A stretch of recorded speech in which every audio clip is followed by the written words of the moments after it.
هذه الشيلة مقدمة من الشيخ معاذ البكيري والأخ محمد حزام والأخ نجيب مهدي أحمد والأخ عمران مهدي أحمد وكمال قاسم يوسف. كتب كلماتها الشاعر مراد البكيري، وهي تحكي وتعبر بما فيها وتحكي عن السجين عبده حزام.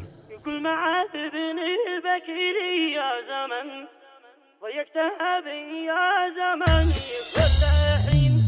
يقول معاذ بن البكيري يا زمن ضيقتها بي يا زمن كل حين.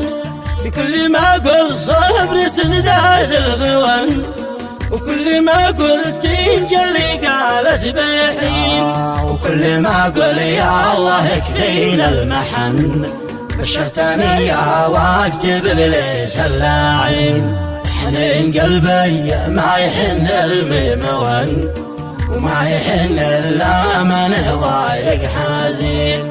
من فرقة الأصحاب حن القلب حن، أصحاب كانوا في شمالي واليمين. واحد وسط قبره تكفن واندفن، وواحد أصبح وسط قضبانه ساجين. عبد الملك قد زاد ضيقي والحزن، موت ونزل دمعتي من كل عين.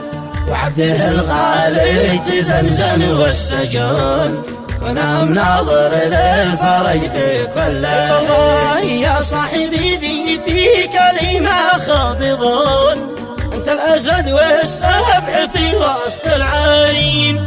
يا عبده انت الروح في وسط البدن، مخوتك دامت على مر السنين. من فرقتك قد ضاق قلبي واغتبون، انت مزاح الظهر والحيد الزابين. صاحبي ماشي على الدنيا ركان، وجيد يبقى جيد في دنيا ودين. وابشر بعزك يا صديقي وافتهن، ما نتركك والله لو سرنا طيحين. نحيا معا يا عبده ونرحل معون، يا ابن حزام انت لي الأخ الضانين. والعهد باقي يكسر وطال الزمن، صاحبي والشاك يقطع بالياقين.